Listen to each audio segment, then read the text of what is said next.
मिठियां बेरियां दे बेर खांदा गिटका मारदा मिंजोनी। जय मां डोगरी में अक्षय सागर और आप देख रहे हैं रफ्तार जम्मू। चंद पलों की गुफ्तगू और सच से करवाएंगे रूबरू। रफ्तार जम्मू के माध्यम से आज हमारे साथ बातचीत करने के लिए मौजूद हैं जम्मू कश्मीर की फेमस सिंगर वंशिका जराल जी। वंशिका जराल जी, रफ्तार जम्मू में आपका हार्दिक अभिनंदन है। बहुत बहुत धन्यवाद। आज लोग आपको लगातार टीवी पर देख रहे हैं, फेसबुक पे आ रहे हैं। वॉइस ऑफ डुग्गर में आप जज बने हुए हैं। एक सिंगर से जज तक का सफ़र कैसा रहा? बचपन से ही मैं गाना गाते आ रही हूँ और टिपिकली बात करूँ तो क्लासिकल म्यूज़िक में मैंने 12 से 13 साल मैंने शिक्षा ली है और अभी भी सीख ही रही हूँ। और अगर डोगरी म्यूज़िक की बात करें तो शुरू से ही मुझे बहुत इंटरेस्ट था डोगरी म्यूज़िक में भी।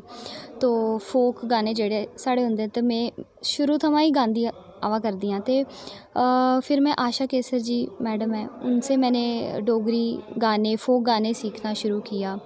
और हमारे जो वॉइस ऑफ डुग्गर के जो एमडी हैं देवेंद्र ठाकुर जी, उनसे मुलाकात हुई तो उन्होंने जब सुना तो उनको मेरी आवाज़ प्रभावित की कि उन्होंने मुझे इस काबिल समझा कि मैं जज की भूमिका निभा सकूं। तो हाँ, ये एकदम से कुछ नहीं हुआ है, 12-13 साल की मेहनत है, रियाज़ है, प्रैक्टिस है, जिसकी वजह से आज मुझे लगता है कि मुझे आप इस ये जो काबिल समझा। संगीत आप गा रहे हैं, घर परिवार में पहले कोई गाता था या आपने ही शुरुआत की? नहीं, मैं बिल्कुल नॉन म्यूज़िकल फैमिली बैकग्राउंड से बिलोंग करती हूँ। मदर की मेरी वॉइस अच्छी है लेकिन प्रोफेशनली कोई नहीं है, तो मैं पहली ही गायिका हूँ अपने घर वंशिका पे। जी, आप जम्मू से ताल्लुक़ रखते हैं। अभी तक कोई गीत आपका निकला है या आज तक कितने प्रोजेक्ट कर सकते हैं? जी, प्रोजेक्ट्स तो चलते रहते हैं डोगरी के भी।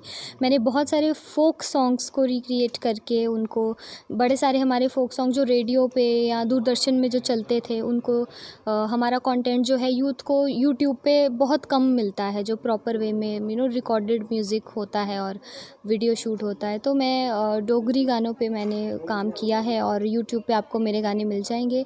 और आने वाले टाइम में भी मेरे काफ़ी सारे प्रोजेक्ट्स हैं जिन पे मैं काम कर रही हूँ, जो आपको आने वाले टाइम में बिल्कुल मिलेंगे। वंशिका जी, कोई एक गीत ऐसा जो आप हमारे दर्शकों को सुनाना चाहें जो आपके दिल के बिल्कुल करीब हो? जी, एक गाना है डोगरी का ही मैं सुनाऊँगी, मिठियां बेरियां, तो उसकी कुछ लाइनें मैं सुनाना चाहूँ।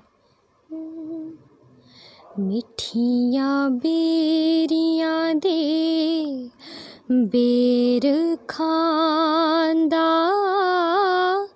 गिटका मारदा मिंजोनी।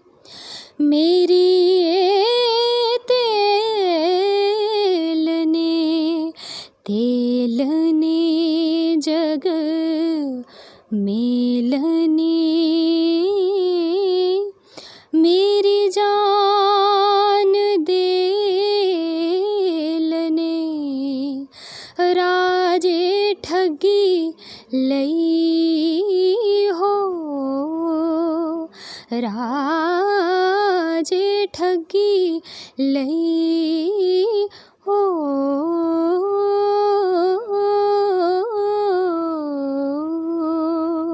वाह कमाल। वंशिका जी, जिस तरह से आप ये गाते हैं, कोई एक सिंगर ऐसा होगा जिससे आप प्रभावित हैं जो इस तरह का गाने गा रहे हैं? अगर मैं बॉलीवुड की बात करूँ, प्लेबैक सिंगिंग की बात करूँ, तो हमारी सरस्वती माता जिन्हें कहा जाता है, स्वर्गीय लता मंगेशकर जी को मैं बहुत फॉलो करती हूँ। और फेसबुक पे मेरे बहुत सारे, मतलब मैक्सिमम गीत मैं उन्हीं के गाती हूँ। और अगर हम क्लासिकल म्यूज़िक की बात करें तो बहुत सारे ऐसे नाम हैं, बहुत सारे ऐसे उस्तादों के नाम हैं, पंडित भीमसेन जोशी जी, पंडित उल्हास कशालकर जी और राजन साजन मिश्रा जी, बहुत सारे ऐसे नाम हैं जिन्हें मैं सुनती हूँ और उनकी गायकी से मैं बहुत प्रभावित होती हूँ। जम्मू में एक सिंगर को ग्रोथ करने के लिए सरकार की तरफ से क्या सपोर्ट होनी चाहिए? क्योंकि यहाँ पर हम देखते हैं कि स्पॉन्सर्स नहीं हैं। सिंगर अपने आप को जीवित रखने के लिए खुद से पैसा लगा रहे हैं, कोई उनकी मदद करने के लिए आगे नहीं आता। सरकार कहती है पॉलिसी बनाने के लिए, लेकिन ज़मीनी स्तर पे हमारे जम्मू के कलाकारों को ऐसा कुछ दिख नहीं रहा। इसे आप कैसे देखते हैं?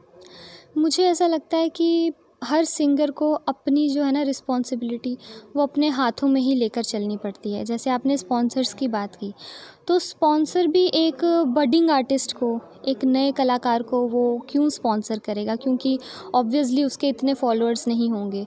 तो एक प्रोमिनेंट आर्टिस्ट जिसके पहले ही लाखों में फॉलोअर्स हैं, आप उसको सपोर्ट कर रहे हो ताकि वो और आगे बढ़े। उसके तो ऑलरेडी लाखों में, आपको सपोर्ट की ज़रूरत उसको है जो अभी शुरू कर रहा है। लेकिन लोग ऐसे लोगों में पैसा इन्वेस्ट करना सही नहीं समझते हैं, क्योंकि वो ये समझते हैं कि हमारा इसमें क्या फ़ायदा होगा। तो अगर हम कल्चर की बात करें तो मुझे लगता है वहाँ पर हमें इन चीज़ों को पीछे रखकर, और अगर सच में कोई टैलेंटेड बच्चा है तो हमें उसके फॉलोअर्स को ना देकर, अगर सच में अगर उसको ज़रूरत है, हमें उसकी मदद करनी चाहिए। इसी तरह से जो है ब्रांड कोलैबोरेशन जैसे आप कहते हैं, इसी तरह से वो कामयाब हो सकेगा। और सरकार तो मुझे लगता है कि पॉलिटिकल व्यूज़ से मैं दूर ही रहती हूँ, लेकिन मुझे लगता है कि पॉलिसीज़ वगैरह सरकार जो भी निकालती है, और मिनिस्ट्री ऑफ कल्चर की भी बहुत सारी स्कॉलरशिप्स होती हैं। मैंने खुद मिनिस्ट्री ऑफ कल्चर की मैं स्कॉलरशिप होल्डर रही हूँ, बट जम्मू में अवेयरनेस की कमी है। जम्मू में लोगों को पता नहीं है। जब मैं दिल्ली गई थी उसके इंटरव्यू के लिए, तो वहाँ पर जम्मू से मैं अकेली लड़की थी, जबकि महाराष्ट्र से, कोलकाता से, ऑल ओवर इंडिया के बच्चे वहाँ पे आए होते हैं। बहुत टफ़ कंपटीशन होता है। तो जम्मू में बस यही है कि लोगों को पता नहीं है पॉलिसीज़ का, वरना सरकार की ओर से भी बहुत आपको स्कॉलरशिप्स प्रोवाइड की जाती हैं। तो ये अवेयरनेस की कमी है। वंशिका जी, जो कलाकार हमारे जम्मू के उभरते हुए कलाकार हैं, संगीत के क्षेत्र में अपने आप को अर्श पर देखना चाहते हैं, उन्हें आप अपनी तरफ से क्या कहना चाहेंगे? मैं यही कहना चाहूँगी कि अगर हमारी नींव जो है वो पक्की होगी तो घर मज़बूत बनेगा। अगर हमारी नींव कच्ची रहेगी तो वो घर ज़्यादा देर नहीं टिक पाएगा, उसे एक ना एक दिन टूटना ही है। तो नींव की यहाँ मैं बात कर रही हूँ हमारा शास्त्रीय संगीत, और इसका ज्ञान होना इतना ज़रूरी है कि अगर किसी सिंगर को लॉन्ग टर्म में अपनी वॉइस मेंटेन रखनी है, तो मैं कहती हूँ कि स्वरों का और ताल का ज्ञान होना बहुत ज़रूरी है। सिर्फ़ गाना गाने से आप सिंगर नहीं बन सकते हो, आपको उसका प्रॉपर ज्ञान होना भी बहुत ज़रूरी है। क्योंकि आपको लोग जब जानेंगे तो इसलिए भी जानेंगे कि वो आपसे क्या सीख सकें। आपको लोगों को प्रोवाइड करने के लिए भी कोई चीज़ होनी चाहिए जिससे वो आपको इनसे इंस्पायर हो सके। म्यूज़िक सिर्फ़ एंटरटेनमेंट पर्पस के लिए नहीं रहना चाहिए, ऐसा मुझे लगता है। उसे आगे बढ़ावा देने के लिए उसकी ज्ञान होना बहुत ज़रूरी है। और ऐसा ज़रूरी नहीं है कि हम क्लासिकल म्यूज़िक बहुत हम ज़्यादा उसमें डीपली करें, लेकिन जिन लोगों को लाइट म्यूज़िक पे जाना है उनको क्लासिकल म्यूज़िक की भी बेसिक नॉलेज होनी चाहिए। ठीक है, ऐसा वंशिका जी, बात करने के लिए बहुत बहुत धन्यवाद। बहुत बहुत शुक्रिया। जम्मू की बेहतरीन कलाकार सिंगर वंशिका जराल हमारे साथ थे। काफ़ी सारी इनसे बातें हुई और इन्होंने आखिर में यही कहा कि अगर कोई भी ऐसा कलाकार है जो संगीत में रुचि रखता है या किसी भी क्षेत्र में रुचि रखता है, तो उसे अपनी नींव पक्की करनी होगी, तभी जाकर वो कला के क्षेत्र में अपने आप को अर्श पर देख पाएगा। और एक बात और इन्होंने कही कि संगीत सिर्फ एंटरटेनमेंट के लिए नहीं है। और हम भी ये कहते हैं कि अगर आप इतिहास के पन्नों को खंगालेंगे तो उसमें आपको दिखेगा कि जब भी बदलाव हुआ है तो उसमें सबसे बड़ा योगदान कलाकारों का रहा है। आगे भी देखते हैं रफ्तार जम्मू। जय भारत।